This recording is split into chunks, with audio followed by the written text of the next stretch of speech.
I'd go for it. Okay. I was waiting for him to sit down. Okay. We'll call this meeting to order. Too cold. And we will begin with the Pledge of Allegiance. Thank you. With us this evening from Cheston Elementary School, we have two students. We have Brendan Larkin. He's a fourth grader at Cheston Elementary School in Miss Mahosky's classroom. He's involved in Cub Scouts, chorus, drama club, recorder, Orff Ensemble, violin, K-Kids Crochet Club. He also takes care of the morning announcements and plays baseball when it's in season. And his younger brother, Gavin, who's a kindergarten student in Mr. Pritchard's classroom, and he's involved in soccer. We're going to have them lead the pledge with us this evening. Guys, want to come up here? I pledge allegiance to the flag of the United States of America and to the republic for which it stands, one nation, under God, indivisible, with liberty and justice for all. Thank you. Please be seated. Very good. Nice job. That's what I wanted to know.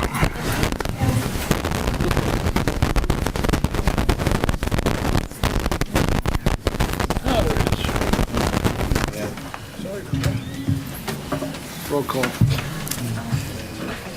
Thank you, sir. Yeah, right. All right, John, rolls recorded. You have to roll call. Okay. I'm going to turn it over to Superintendent Reinhardt for number 2, the purpose of the meeting. Thank you, Mr. President, and good evening, everyone. We're here this evening to examine two reports, one by Thompson & Associates regarding our use of facilities. The other is a Pennsylvania Economy League report on the enrollment and the expected enrollment of our school district over the next decade or so. Both of these reports were requested by the board in order for us to be better able to write our strategic plan for the future and to take a look at how we might be able to be a little bit more economically efficient, if you will, in running the school system and projecting costs. The PEL has been involved in about 125 projects like this for Pennsylvania school districts, and they are a nonpartisan, nonprofit organization. They've been around since, I think, 1936, and we're very happy to have them working as a partner here in giving us the benefit of that kind of research and knowledge. So first, I guess I shall introduce Mr. Waters. Welcome. Thank you. Good evening, everyone. Good evening. And I'll introduce Susan Baker, who was in the back. She was co-project manager on this study, and she's going to be assisting with the visuals tonight. We're going to summarize the study using a series of graphs and outline our conclusions and respond to any questions that you might have. In the course of our work, we looked at population trends, estimates, and projections, birth patterns, and other demographic factors. We talked with representatives of each of your municipalities. We reviewed recent and expected housing construction. We considered available land for residential construction, zoning, sewage capacity, other infrastructure issues, and other factors that are capable of influencing growth. We utilized a variety of techniques to analyze and assess a series of indicators, and of course we reviewed your historical enrollment patterns, looked at your cohort survival rates, your grade progression experience, and based on all of that, we developed a model and generated the projections. Many of the findings and conclusions that we're going to present tonight should come as no surprise to those of you who have watched the district closely over the years, but we provide them to give a little perspective and continuity and to set the stage for the projections. So we're going to start with a couple of the basics and move quickly through them and then come back later and put them in a little broader perspective. Your population increased notably during the 1990s and then twice as fast, more than twice as fast actually, during the 2000s. The 20-year change was about 15,000 or 30%. It's estimated that the population was up by only about 500 or less than 1% since the 2000 census and the middle of 2012.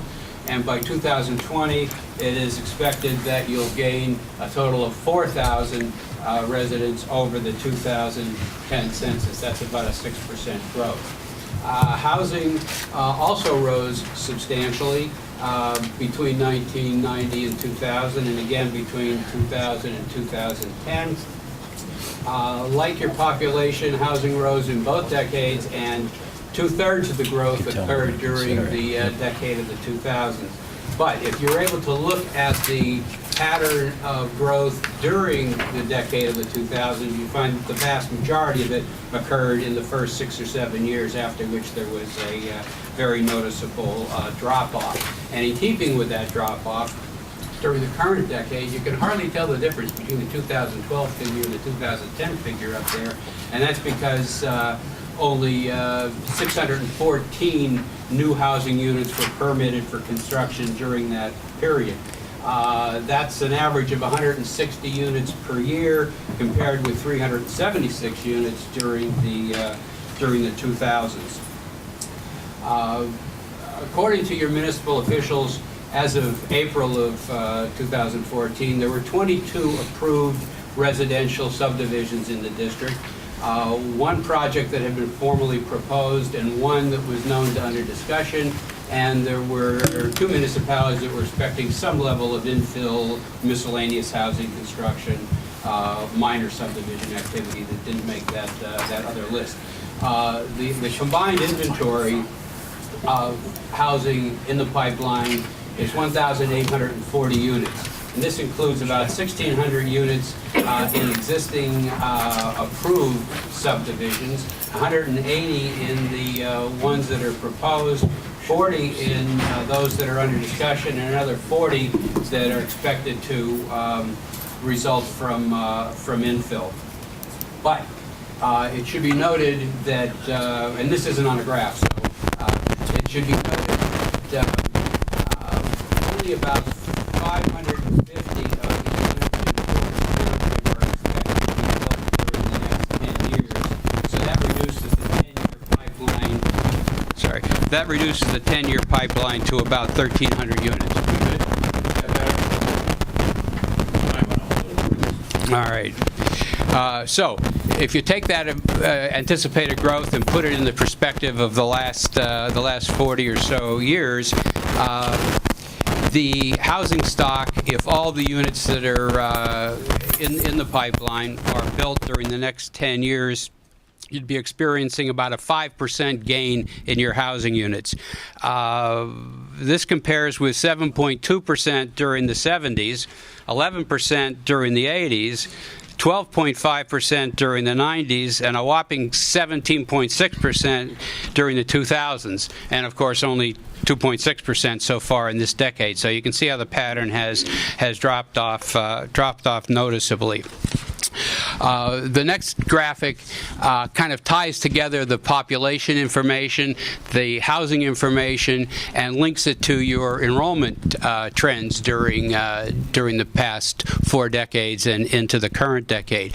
In the 1970s, you can see that you had a drop in population, you had a rise in housing, you had a dramatic loss in population, or excuse me, in student population. During the 80s, you had more noticeable growth in both population and housing. You still had a loss in enrollments, not quite what it was during the 70s.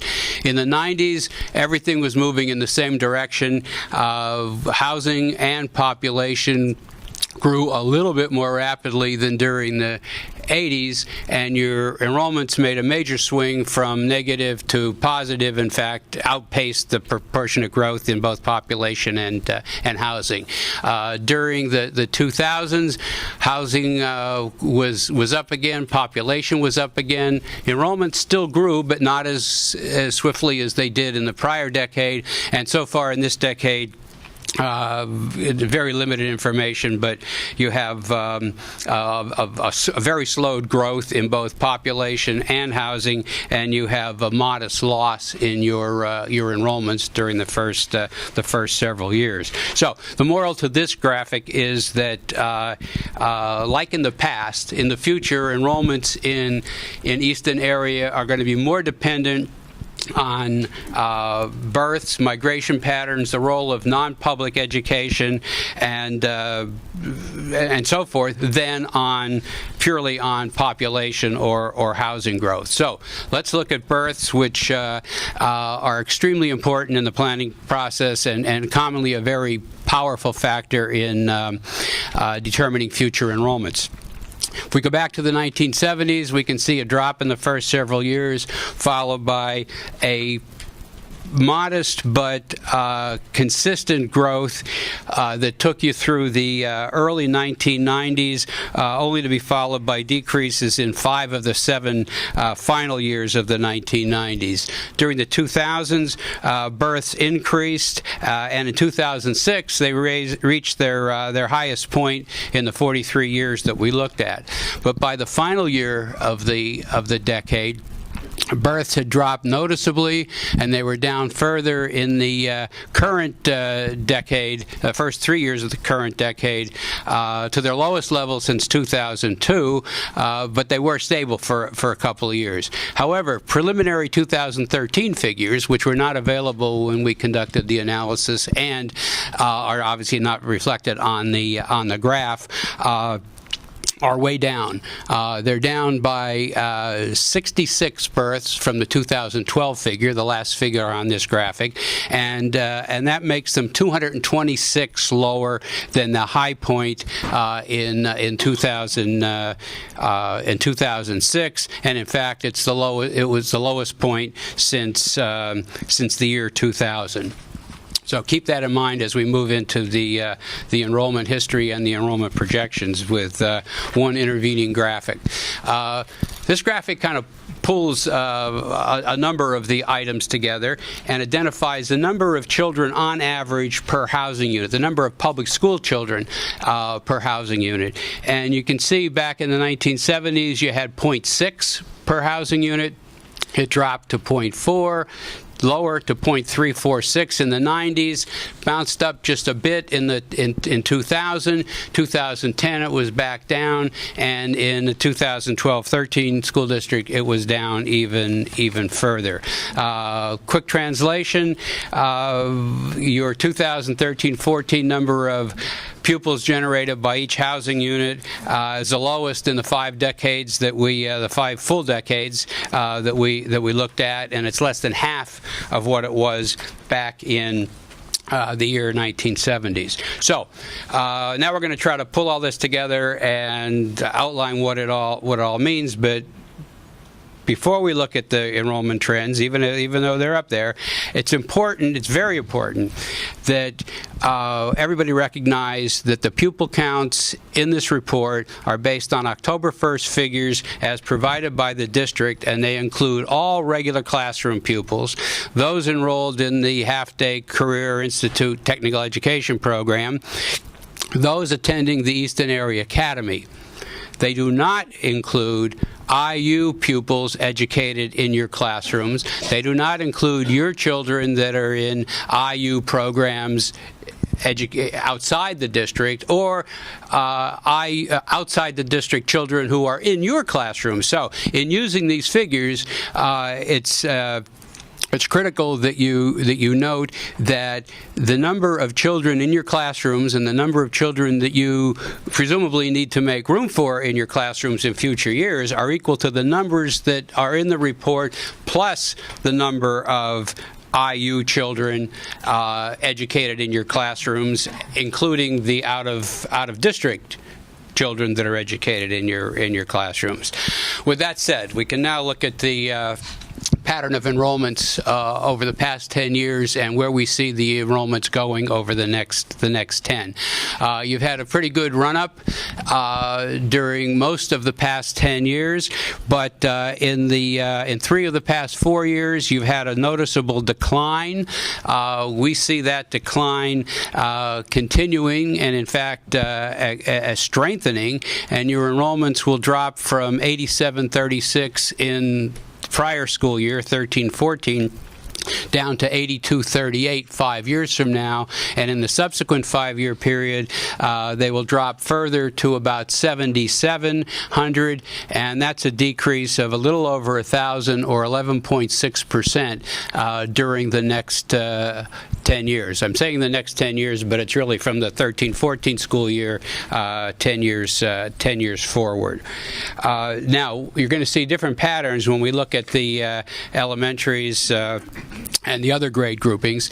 Elementaries continued to grow for a longer period than the overall enrollments did. Still, you had declines in the last several years. Those declines will accelerate and be primarily responsible for the drop in your overall enrollments.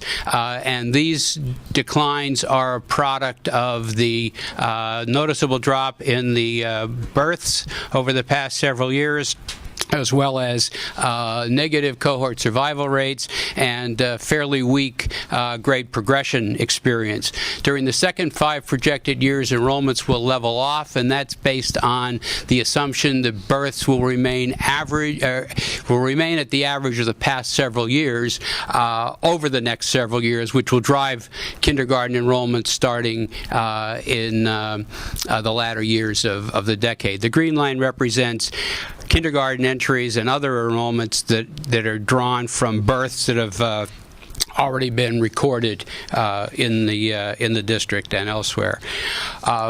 Your elementary enrollments in grades 5 and 6. So that's all right. All right with me.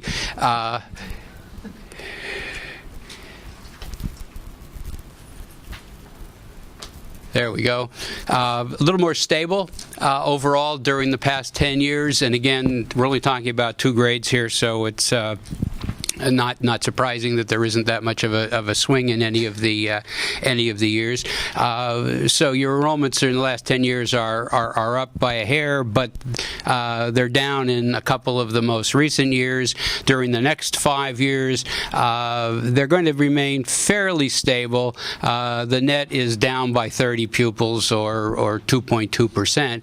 But in subsequent years, as those smaller elementary classes, K to 4 classes, begin to populate the grades 5 and 6, you'll see that the growth or the decline in enrollment will increase, and your enrollments over the next 10 years will be down by about 218 in these grades, about 16%, and of course most of that is going to occur in the second 5 projected years.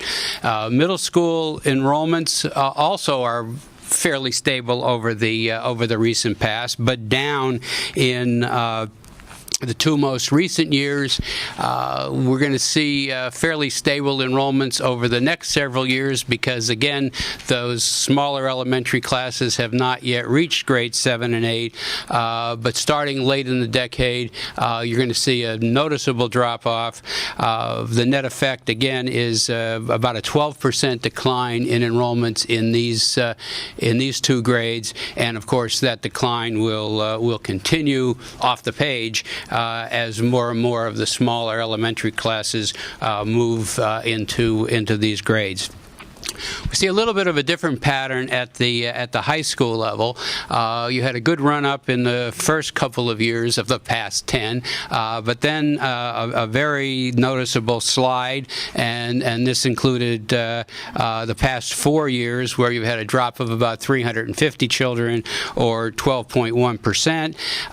That decline will continue for a couple of years. It will then begin to stabilize a bit, just as we saw in grades 7 and 8 and 5 and 6. And then in the last couple of years of these projections, they'll begin to fall, and they'll fall even more dramatically after 2023 as more and more and more of the lower enrollment figures from the recent and projected elementary level move through these grades. Very quickly, let us close. I know we're on a tight schedule here by telling you that there are uncertain events that you have to be sensitive to: changes in birth patterns, migration patterns, the role of non-public education, charters, and the closing of parochial schools and so forth. But in spite of all these words of caution, based on our experience, based on our track record, based on the techniques that we've used and that have proved very reliable in the past, we believe that these projections will serve you well in both your short and long-term planning and provide a good foundation for the Thompson report, which will be discussed shortly. Thank you. Do you want to switch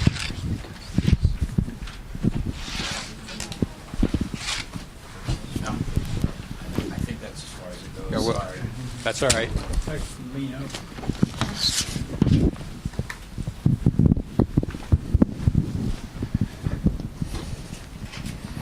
Karaoke night.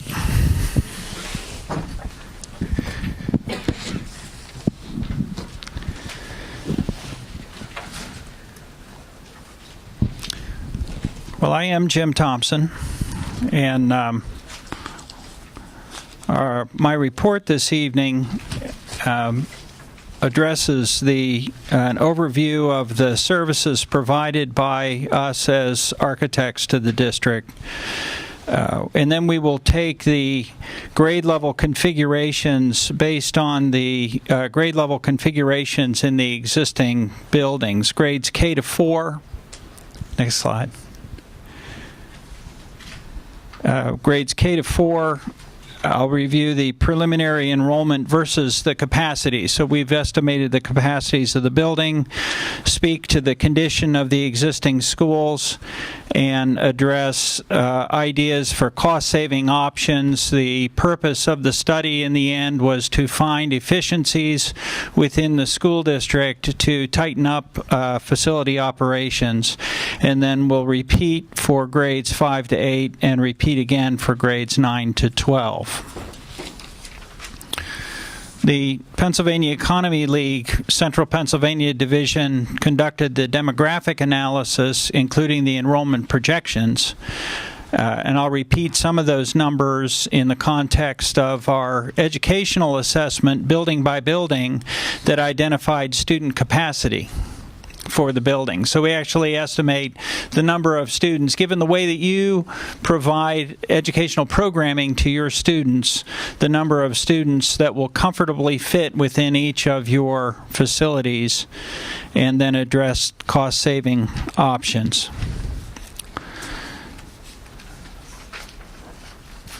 The grade K to 4 preliminary enrollment versus capacity. I don't think these are preliminary anymore. I think now we're in final enrollments. These numbers were provided by the Pell presentation. I won't repeat those. The preliminary enrollment is compared to the capacity for the individual schools, and I provided to you a detailed report that describes the number of classrooms seen within the individual buildings. You might notice that the number of students per building with A to B Cheston at 600, Forks Elementary at 500, Francis A. March at 425. Next slide. Palmer at 750 students, Paxenosa at 900 students, Shawnee or New School at 675 capacity, and Edward Tracy at 500. The sum of all these is 4,300 students. Now, comparing that back against the preliminary enrollment numbers, you might recall that Dr. Waters presented the current enrollment at 3455. That was actually 1314, fiscal year 1314. The fifth year projection was at 3013. And the 10th year projection was at 2954. So it's significantly lower than the capacity of the schools. And just to go back and review enrollment versus capacity, next slide. In the current year, with a capacity of 4350, versus the current number of students at 3555. In your 7 existing elementary schools, there are almost 900 students of excess capacity within the schools today. So it's not in any one place, and in fact the report details that it varies based on the attendance area, with some of the schools quite full and some of the schools not nearly filled to capacity. Over the next 5 years, with the enrollment declining by approximately 450 students, the excess number of students in your schools would rise to 1337. And then that excess capacity would level off at approximately 1,400 students. So you can see there are quite a few empty seats, as we would say, within the buildings. And I do want to make a point about capacity analysis here, which we don't detail in the report, but I want to reassure you that it is spelled out in the report. Those elementary schools have a significant number of classroom-sized spaces. Each of the 7 schools have a significant number of classroom-sized spaces that are set aside for special education, pupil support services, IU use. Those number of classrooms are not included in our capacity analysis. So if a space was being used, for instance, as an IU special education classroom, it was not counted in capacity. The individual elementary schools have, for example, Cheston has 9 full-size classroom spaces that are set aside for special education use. And part of that's because Cheston is a Title I school, so there's a classroom dedicated to Title I, and there are math and reading support spaces and other special education classrooms. Those are not included in the capacity analysis of 600 students. In terms of the physical condition of these K-4 schools, just going back through the 7 existing elementary schools, we rate Cheston as a school in good condition, which means that it's a school that's well maintained and suitable for its existing use. We see some major needs coming on the horizon. By and large, this school is in original condition. So the school is not accessible, although it is a multi-level and split-level design.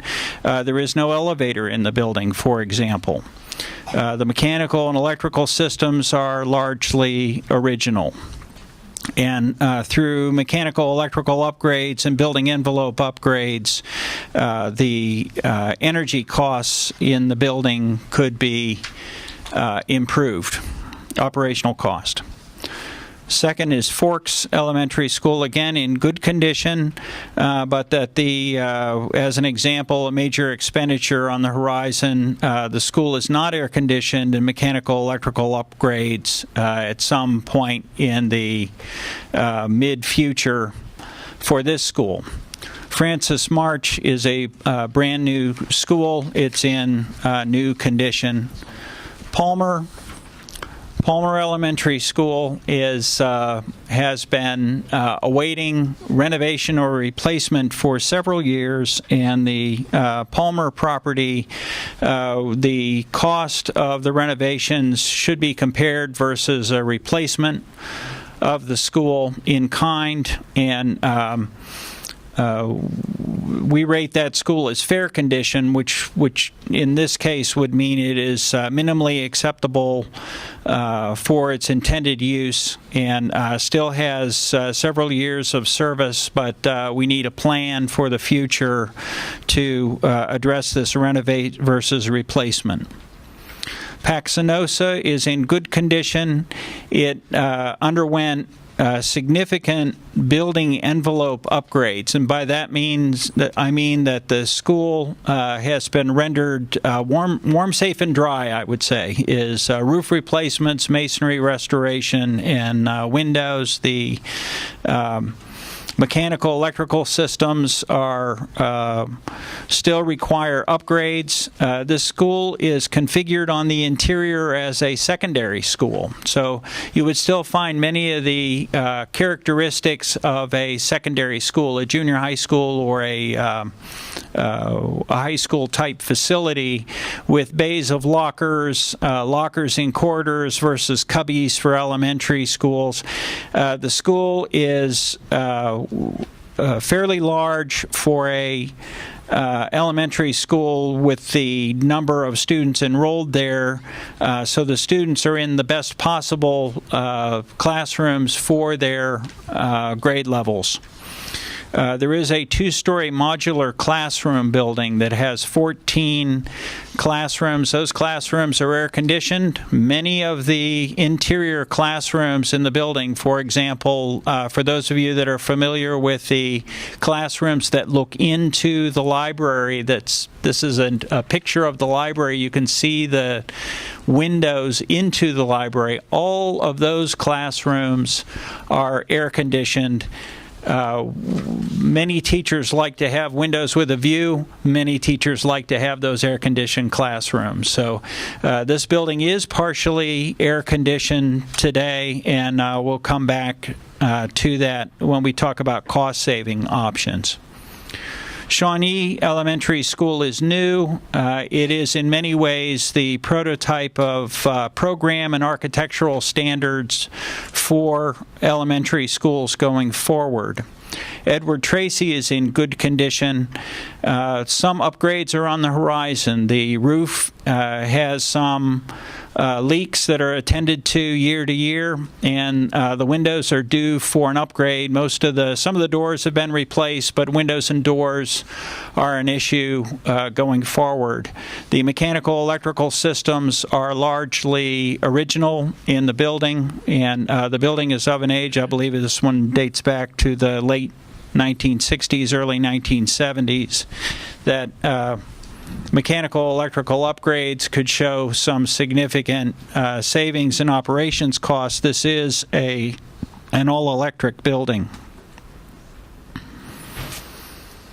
Looking at cost-saving options, the headline for this category is the current excess of capacity of 895 students. Moreover, is over the next 5 years, we anticipate that this excess of K4 capacity will grow to 1337 students, and we recommend discontinuing one elementary school at this time and realigning attendance areas. And the realignment can do a couple of things. One of them is it can adjust to 6 versus 7 elementary schools, but it also can help level out so that some of the elementary schools today, for example, Cheston, March is the same way, as they're filled pretty close to capacity today, and realignment of attendance areas can help to even out some of the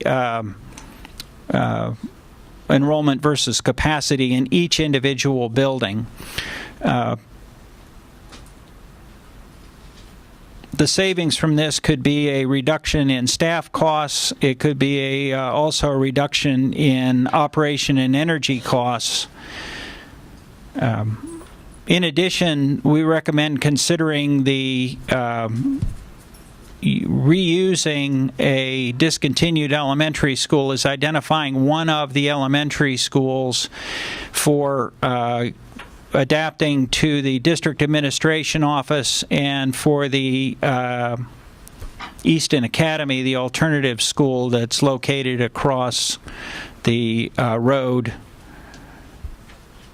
from this district administration building, and then dispose of one or both of the properties. We do believe that the property that we're in today is a marketable property in terms of commercial real estate in this area.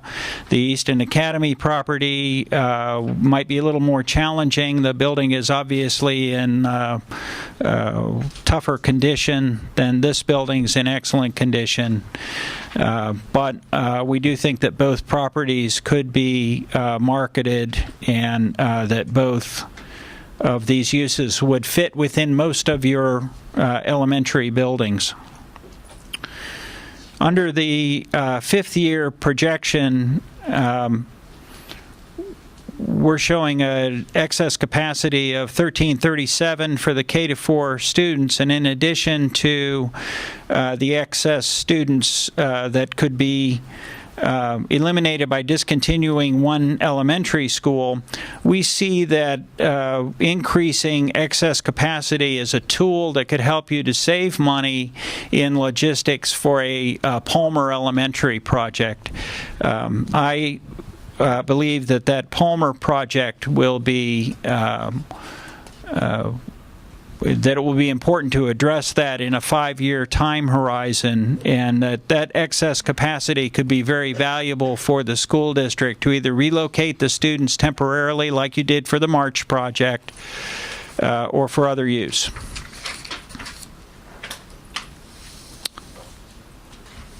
The superintendent asked us to look at if we're talking about discontinuing one of the 7 existing elementary schools, to really take a look at the 7 elementary schools to determine which are likely candidates for a relocation project. The first one is the Cheston building. We reviewed already that it's in good condition with some renovation needs.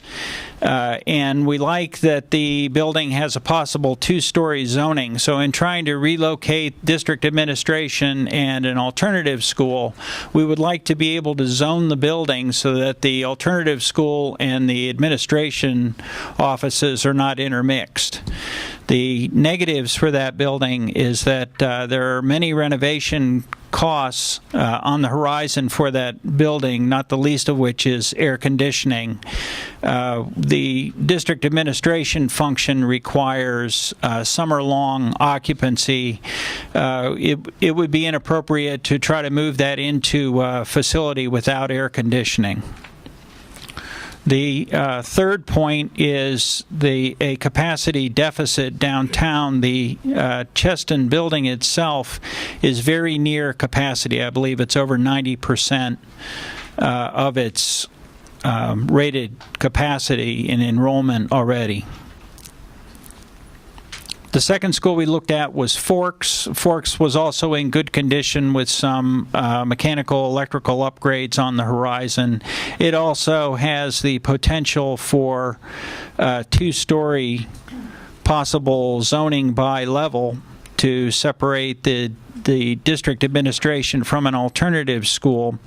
However, with the multiple levels in the school, it would be difficult to get the levels to work so that you could get either the district administration or the alternative school on one level so that the elevator could serve the function for the other. So we have both the issue of can we separate the functions into 2 different zones, and does each zone have its own independent accessibility so that we don't have an elevator that has to cross between the 2 functions.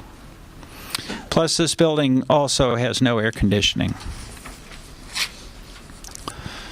Francis Marsh is a new facility. In many ways, it's a beautiful old building that's an ideal elementary school. We would never recommend adapting this at this point. Palmer is in fair condition in a lot of ways. Discontinuing the use of Palmer could save a lot of renovation costs down the road.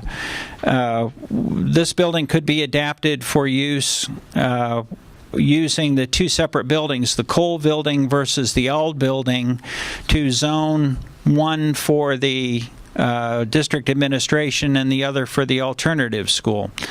The issue in this building, and you can see from the photo, this is an image from one of the Cole building classrooms. Many of those classrooms are multi-level.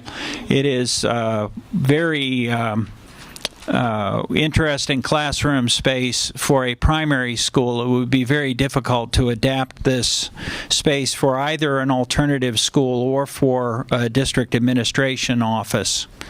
There are many, many renovation costs, and this building also has no air conditioning. You might know that the second floor of the Cole building, the smaller, older side, is not currently in use because it gets so hot on the second floor that they've discontinued using those classroom spaces. The fourth building is Paxinosa, and this one has there's an interesting opportunity at Paxinosa. While there are some mechanical electrical upgrades, this school is already designed as a secondary school, so adapting portions of this school for use as an alternative school might make sense within that secondary school setting. The building's a little tougher, and I think it could hold up to some of the abuse that the alternative school seems to get. There are some classrooms that are air-conditioned with the building, so it might be possible to zone the building in a way that you could move the administration into this building into some of the air-conditioned portions. For example, the 14 classrooms within the two-story modular building. The negative for this building is that it also is part of that downtown cluster of schools, and with the March building to one side and the Cheston building to the other side at full capacity, this would create a rather large student body that would have to be transported out of the downtown area. The sixth building is the Shawnee building. This one again is new. In many ways the ideal elementary school, and the prototype. We would not consider this building suitable for adapting to anything different. Tracy also is in good condition with the exception of some building envelopes, roof window, and mechanical electrical upgrades. This one of all your buildings had the what I considered the best two-story fit to the architectural program for these two functions, that the downstairs portion of the two-story wing is approximately the correct size. That's the part on the right side of the image on the screen. That downstairs portion right there, that entire first floor of that wing is approximately the size needed for an alternative school. It has the added value of having a gym multi-purpose room that could provide a security enclosure for the first floor, and then use the second floor and the common spaces on the left-hand side of the entrance for the district administration. The negative here is there also is no air conditioning in this building. Although it is an all-electric building, it's electric heat, and there would be some costs involved with adapting this building. And because of the fit, and the other factor here was that unlike the three downtown, what I call the downtown elementary schools, Tracy is surrounded by schools that have excess capacity. So the idea here, I believe there are 360 students at Tracy, was to look at redrawing of attendance lines in the Tracy community in a way that was the children from the neighborhoods would be closest to their adjoining elementary that already has excess capacity. In addition, the school district maintains the bus fleet at this facility, so there are some district-wide functions that already happen on the Tracy site, and we think that would be a compatible use for a district administration and alternative school. Our next step there would be to provide for you, and that's part of our contract with you, is to explore a pre-schematic initial option to just demonstrate that such a thing would be feasible to adapt the Edward Tracy building. The next grade level is the 5 to 8, and we rate the capacity of the 5-6 school at 1,636 students. We've combined that with the 7-8. One of the features of this building, since it's all on one campus and these two buildings adjoin, there are a number of classrooms that were designed in what I'll call the center section of the building that can flex back and forth between the two functions, 5-6 versus 7-8, so that if the population would grow on one side versus the other, that those classrooms can be designated to 5-6 versus 7-8. Combined, the capacity of this building is 3,548 students.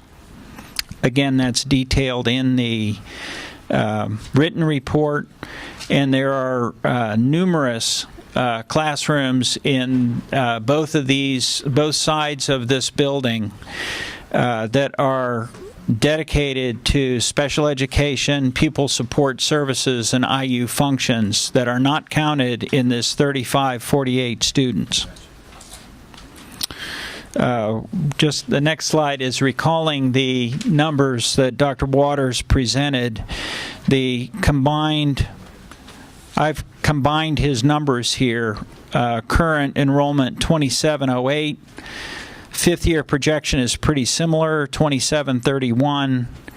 And then in the 10th year projection in year 23-24, the enrollment is projected to decline by a little over 400 students. So we're seeing some, as you can see from the next slide, you're already seeing some excess capacity in this facility, 840 students today. And that's apparent within the building. There are several vacant classrooms that are currently unused in the building. And the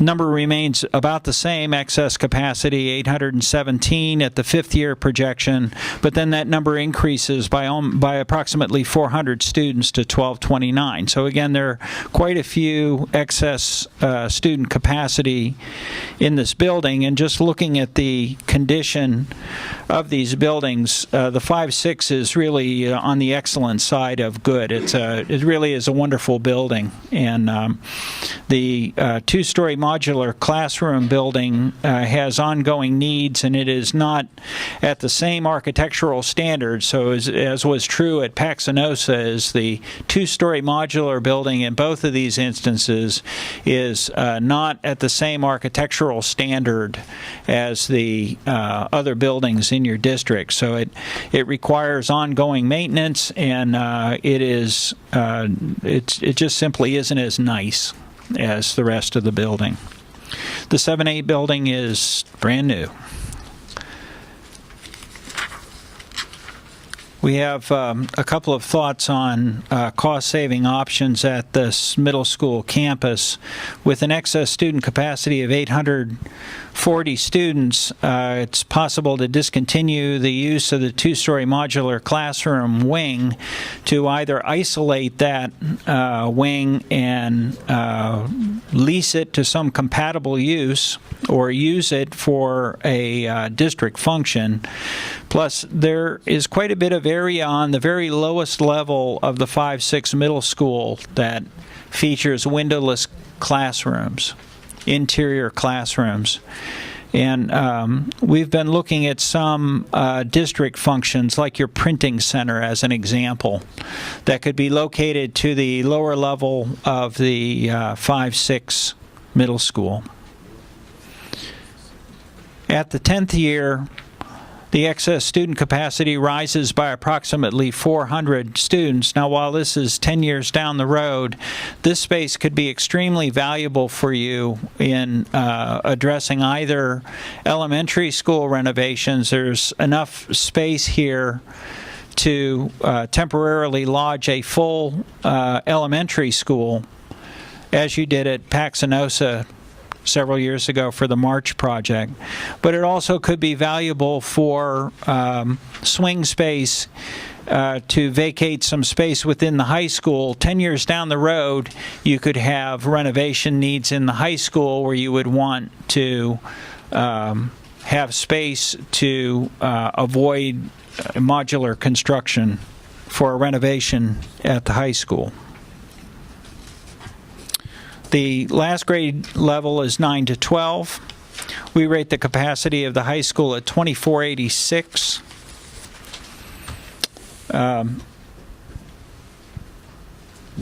These were the enrollment projections. They're pretty steady, beginning at current 2573 students, and stays pretty steady over the next 10-year period.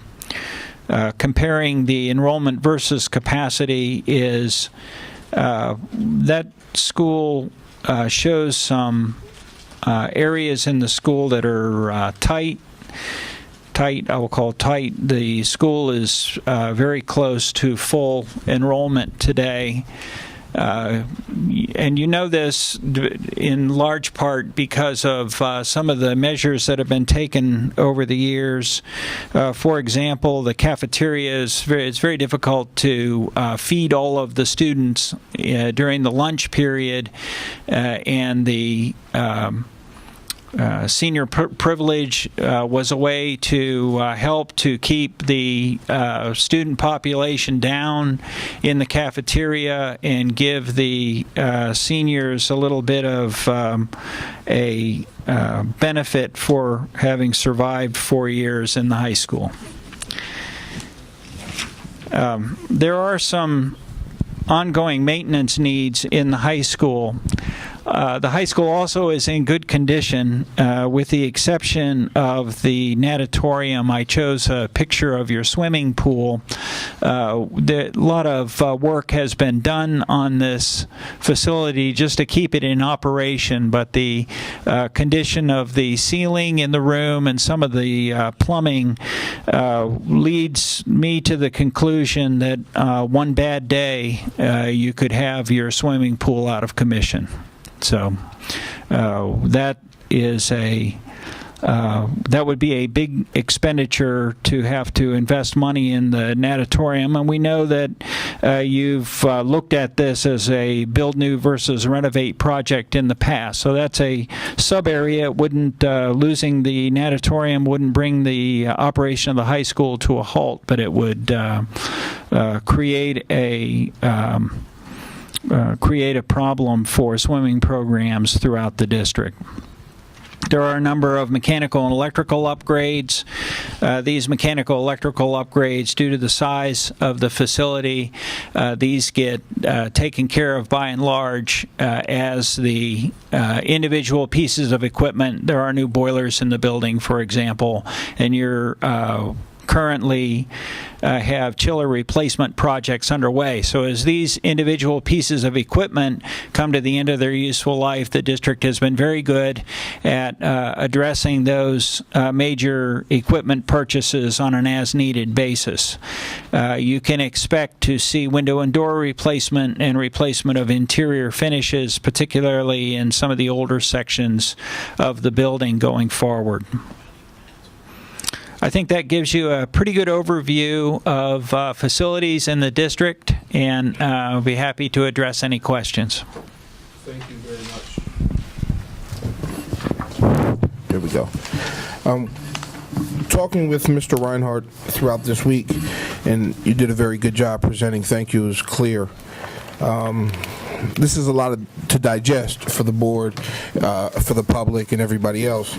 So we are going to have a few minutes of board questions regarding this, and also to hear from the public and their questions. But what we are then going to do is take some time. Board members can really take this home and try to understand and digest. The public can do the same. We're going to upload this packet to our district website so the public can see as well. And we'll schedule a committee meeting down the road where we can come back, the public, the board, and ask more questions. And I'm sure as we all take time and let this set in and do some more reading, we'll come up with more questions. So I don't want anybody to worry if they don't think of a question at this time, because we will come back in the future just for Q&A regarding this. So at this time, is there any board members who have some questions regarding what we just heard?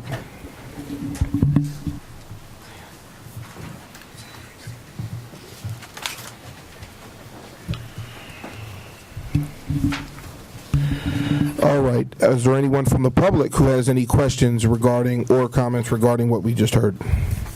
Yes, ma'am. Yes, please. If you could just sign in, state your name and address. Thank you. My name is Michelle Robertson. Oh, thank you. I don't know if I need that. I'm pretty loud already. My name is Michelle Robertson. I'm actually the PTA president at Tracy. Thank you for the information. I do have a few preliminary questions, and I understand this isn't going to be an overnight decision. It's going to take a lot of feedback, et cetera. But just given that this is probably going to be in the newspaper tomorrow and we're going to get a lot of questions, I just want to better understand a couple things.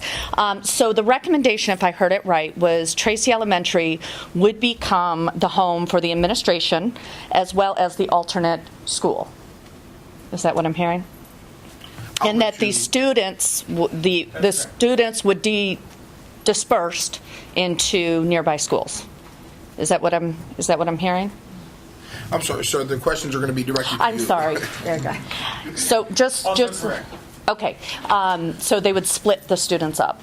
But it would be a realignment of attendance areas district-wide. So there are, for example, if you read the details in the report, Cheston Elementary School is also very close to its capacity. So we need to look at attendance lines comprehensively throughout the district. So it's not just to take those students and subdivide them, as there might be adjustments made in a lot of places. There is a lot of excess capacity in Palmer. There is excess capacity in Forks, Shawnee, and Paxinosa. Okay. But Tracy was chosen more on its configuration as the best configuration for an administrative team in the alternate school. Right. Both the configuration and its central location among other schools with excess capacity. Okay. In terms of the timeline, and this is to the board, I understand there'll be a committee meeting set up. What is a ballpark timeline for this to take effect? Honestly, we didn't set a timeline. We are not guaranteed to get rid of any buildings. This is something that came up often, and our superintendent asked if we could have a study done. So we just have information. What we hear may never come to pass, but it's hard to navigate one way or the other without that information. So there really isn't a timeline set up for that. So we're not talking September? No, that's probably no, a question no. that will be asked. No, absolutely not. We might be talking about never. So we just wanted to get information. And then finally, and I assume this is true at the committee meetings, I mean, I'm sure there'll be a lot of feedback from the public and whatnot, and I assume that will be taken into consideration in addition to the numbers that were given tonight. Absolutely, and that's the reason for putting it on the website so the public can go through it and come up with questions, recommendations, and concerns and things. Okay, thank you. Thank you. Thank you. If I could just offer just some personal observations, I appreciate your concerns and your questions. The enrollment report really has to go hand in hand with the facilities use study because, for obvious reasons, and we've all known that in a number of our buildings in the district, we have what you would call excess space, but that's really not an appropriate term because spaces are being utilized all over. But excess capacity, in other words, we could house more students in our buildings, in a number of our buildings. So for us to look at economic efficiency as well as academic efficiency, we really do need to look at both of these areas and see if there's some way that we can take this information now and use it to come up with, if you will, a strategic plan, a look into 5 to 10 years as to where we think the district should be going in its use of buildings, and because there are some glaring needs as well. Somewhere in there we perhaps have to take a look at that the swimming pool at the high school, and there is some needs at Palmer, I think, that are going to need to be addressed shortly. So hopefully everyone will see this information as information that will help, that will best help us make a decision on the future.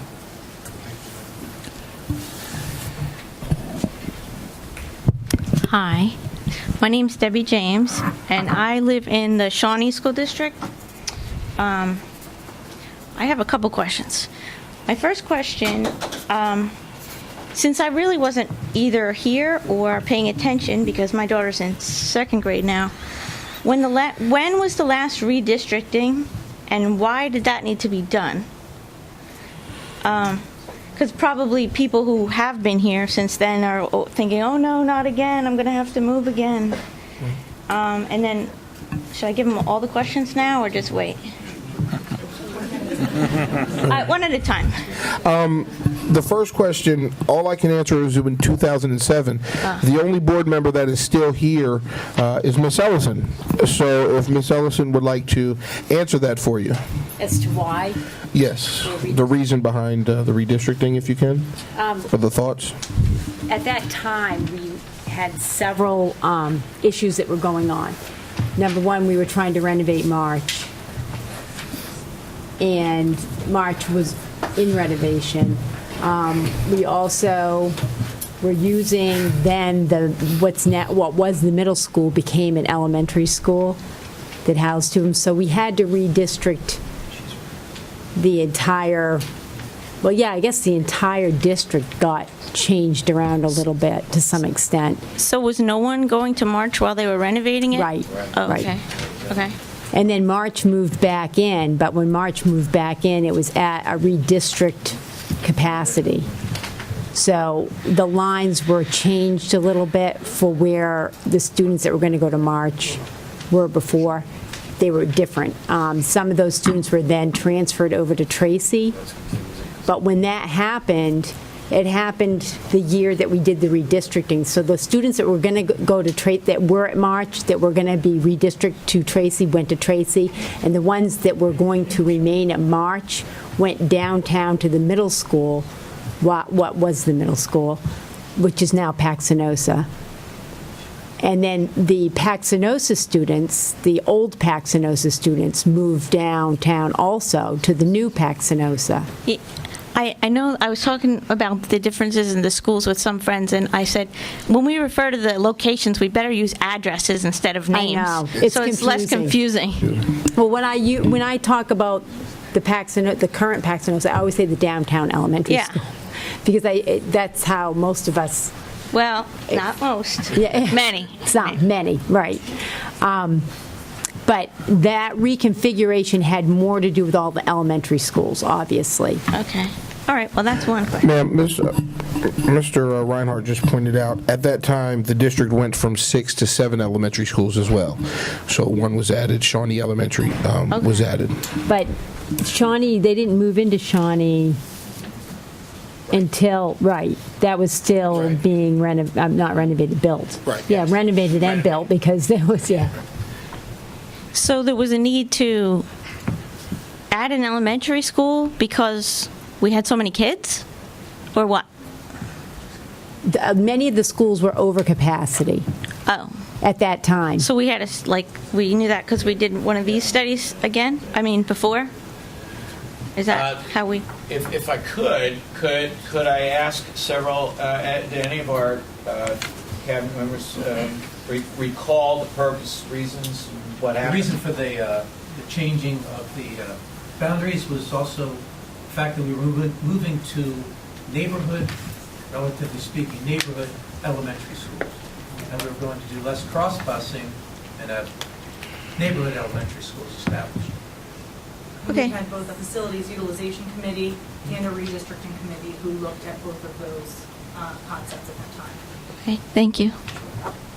And then a question I had for Mr. I don't remember. Thompson was when you figure out how much space is needed per student, or however, how do you do that? And is that formula different for the size of child? Like, like a kindergartner versus a middle school kid versus a high school kid?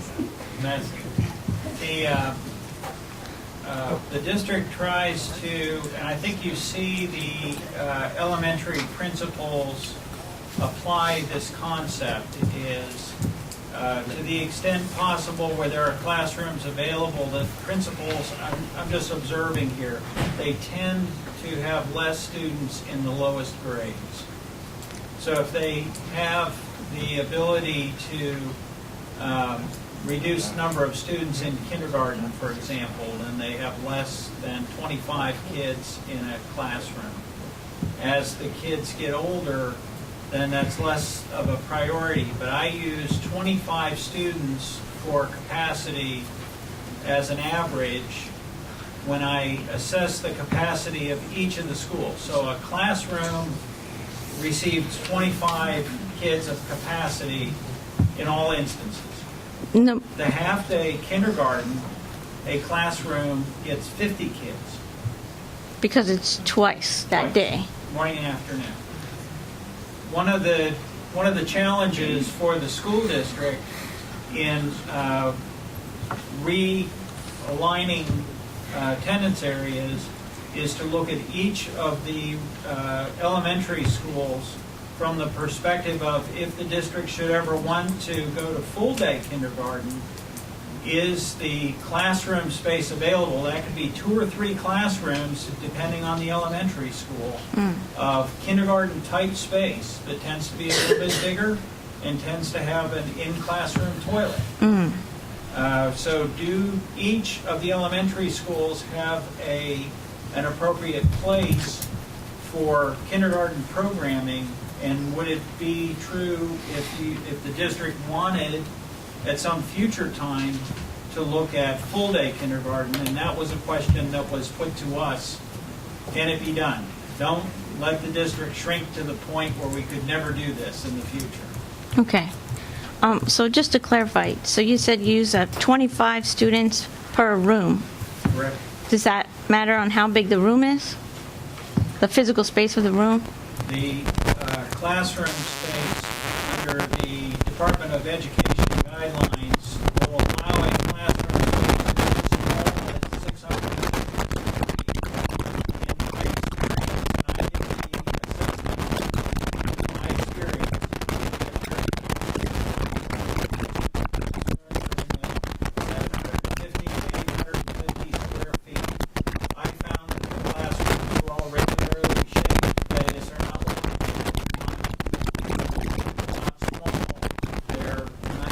classrooms are appropriate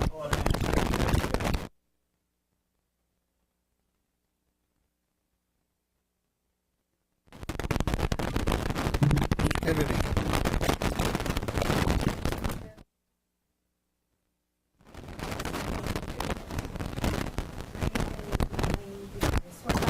Lifelong resident, graduate of Easton High, 20 years ago. I just have a quick question that he just kept referencing, that it didn't include the special ed population, special ed classrooms. So these numbers and these enrollments and these decreases in enrollment, projected enrollment, none of them include a special ed population, is that correct? No, that's not correct. That's what I meant. Each school has space that's dedicated to special education. It might be math remediation, learning support. Some of the schools will have a learning support classroom for K to 2 and another learning support classroom for 3 to 4. Those classrooms receive no capacity. So the classrooms are dedicated to that function, and the kids that have an individual educational plan, an IEP, will use those facilities, but it will typically be over and above the regular classroom space. The numbers that you had for projection and enrollment, were the children who have IEPs, the special ed population, were they included in those numbers? They're included in the enrollment numbers. What numbers in the graphs that you showed us were they not included? Our figures, the graphs of the enrollments, did not include IU children. So other children that are your regular students are in fact included in these numbers. IU children, Easton IU children, and IU children from outside the district that are educated in your classrooms were not part of our numbers. But they are in our facilities. Correct. And us. His numbers because he excluded. Do you know about how many children were not included, the IU children? Our notes have that. I'm just curious, like, is it tens, is it hundreds? Just out of curiosity. It's hundreds? Okay. The space is not being counted in addition to. So their room assignments are not being... Correct. They're not being counted toward the capacity, nor are the students that are being educated in IU programs being counted in the capacity. So it's still an apples to apples. So it's like a consistent... Okay. But all of our students that are our students being educated that have IEPs are counted in the enrollments. Okay. And then another question based off the lady who was up here. We opened or established a seventh school to create a kind of like neighborhood school, like Mr. Steckel, I think, said. Are we going away from that neighborhood school because of finances, to be more effective, or it being inefficient, like not working out the way we anticipated? Because now I guess we're going to redistrict, draw lines, and maybe then that... Yes, to a degree we may need to do that. It's a little bit hard to determine the extent of what we'll have to redistrict. I guess the short answer is no, we're not going to go away from the community school concept because we believe that there's very strong reasons for schools to service the community in many ways other than just housing kids, but offering programs for parents and others. So we don't want to do that. We want to respect that. What I believe what you're finding here is a reaction that we feel we have to have on to the reality that our enrollment's dropping and has dropped, and it's going to continue for the foreseeable future. And in order to best address the needs of all of our kids, as well as to address the, if you will, the expectations of our tax-paying residents, we really do need to be as efficient as we can be in delivering the services. So the motivation is productivity. Just want to be as productive as possible. Sure. That's fine. Yeah. Okay. Thank you. Sure. Mr. Kennedy?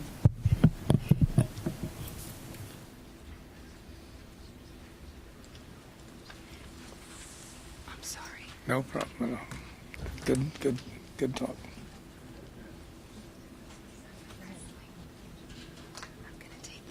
Sure.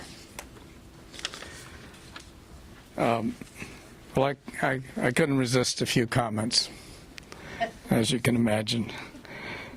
I want to say how grateful I am for the excellent report on the condition of facilities.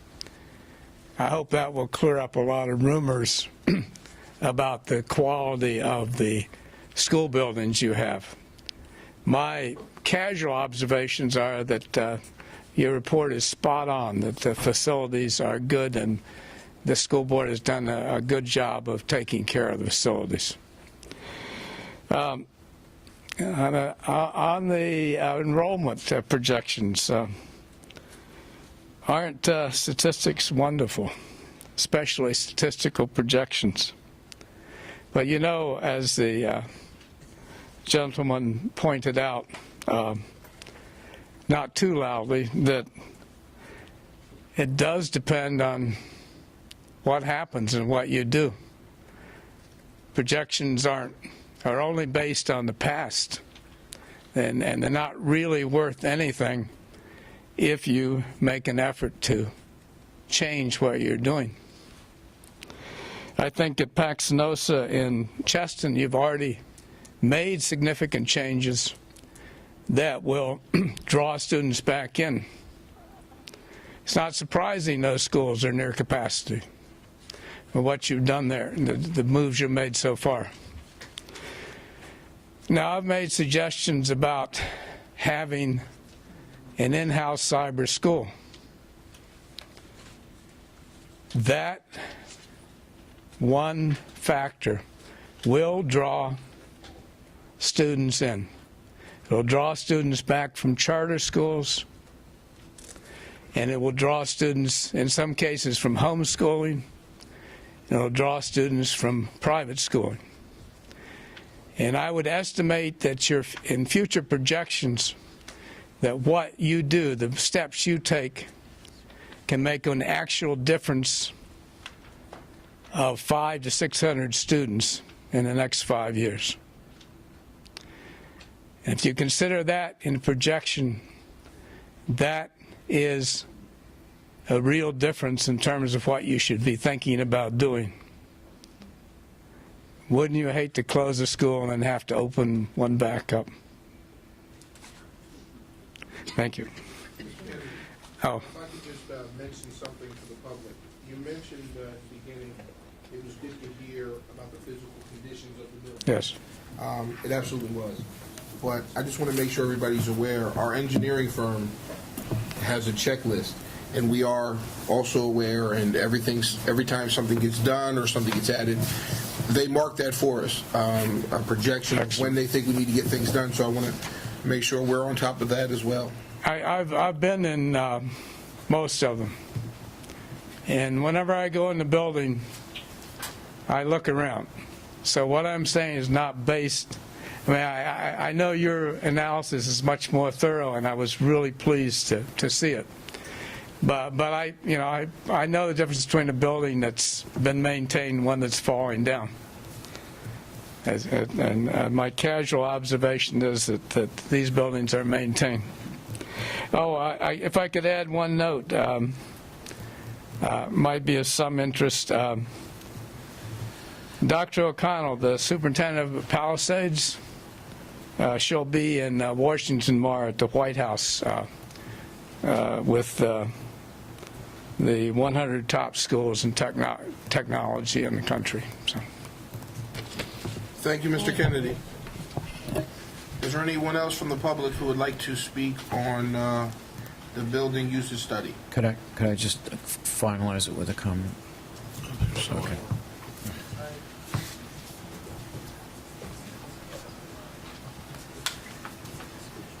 Hello. Hello. I just had a question. I'm sorry, ma'am. Can you just state your name for the record? Lynn Holden.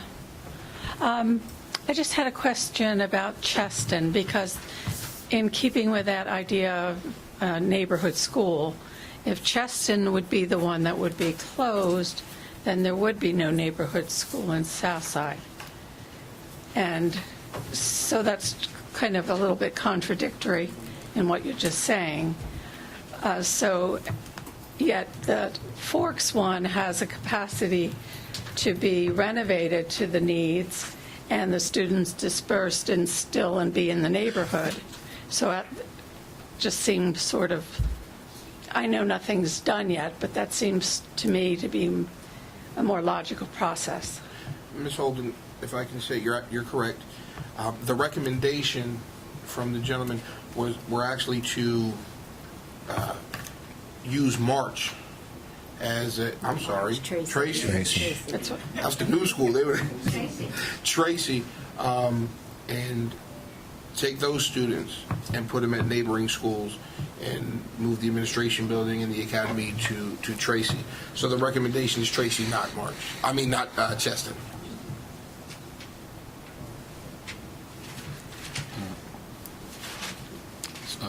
Yeah, the recommendation was not Cheston. Cheston remains as it is. Their recommendation focused on Tracy at the Tracy School and placing the academy and the administrative services in Tracy. Okay. Yeah. All right, thank you. Yeah. Thank you. Is there anyone else from the public who would like to speak on this topic? Thank you all for speaking. Mr. Reinhardt?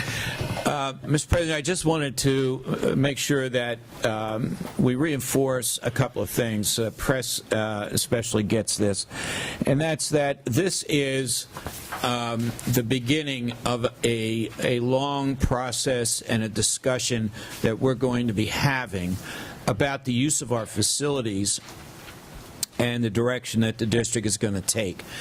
And so, I hope it's characterized as such because it's very clear in virtually every district anywhere, schools are important to their communities, and we want to make sure, as was asked of us by some parents here, that lots of questions are answered and lots of input occurs. And the message should not be one of alarm, because we're looking at a process and a strategic planning process that's going to involve a lot of people over the next period of several years. Thank you, Mr. Reinhardt. We have come to the conclusion of the special meeting. I'd like to ask for a motion to adjourn. Second? Second. All those in favor? Aye. Opposed? At this time, we will begin our regular board meeting at 7:21.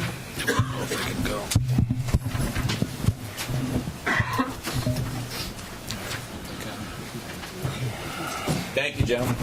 Do we have some students here that need their paper signed? Anybody?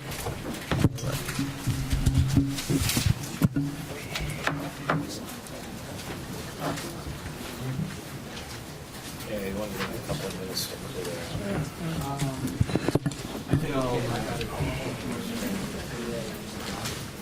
Again, is there any students who need their paper signed or to say they were here? We'll do that now. That's not bad. We will take a 5-minute recess in case anybody wants to use the restroom, and we'll reconvene at 7:25.